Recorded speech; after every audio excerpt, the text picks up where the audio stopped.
Hai guys, my name is Nisrina, you can call me Rina. Kali ini kita bakal bahas tentang akuntansi perpajakan bab 10. Konsep dan pencatatan aset tidak berwujud dan kewajiban jangka pendek.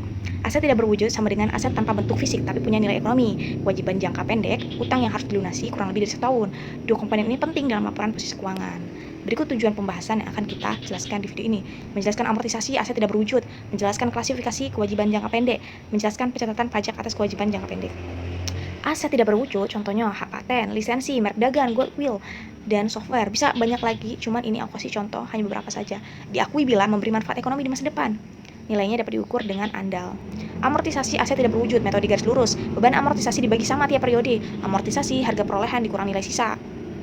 Umur dibagi umur manfaat. Lisensinya misalnya, contoh ya 10 juta, umurnya 5 tahun. Berarti beban amortisasi per tahun 10 juta dibagi 5 tahun sebesar 2 juta. Amortisasi metode saldo menurun.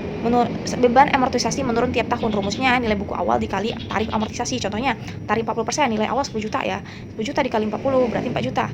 Tahun kedua sisanya kan tahun kedua 2 juta 400. Selanjutnya seperti itu.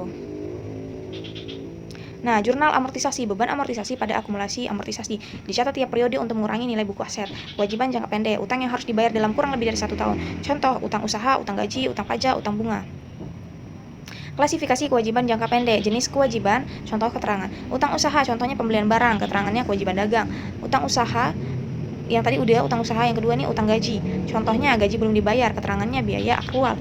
Yang terakhir utang pajak, PPN, kewajiban kepada negara, keterangannya. Pencatatan pajak atas kewajiban jangka pendek, pajak terhutang diakui saat timbul kewajiban, bukan saat dibayar, ya. Beban pajak penghasilan pada utang pajak PPh. Pelunasan pajak saat dibayar utang pajak PPh pada kas. Menghapus kewajiban setelah pembayaran pajak dilakukan. Kesimpulannya, aset tidak berwujud diamortisasi dengan garis lurus atau saldo menurun. Kewajiban jangka pendek harus dicatat sesuai jatuh tempo dan kewajiban pajak diakui saat muncul. Oke, itulah yang bisa saya sampaikan. See you next time.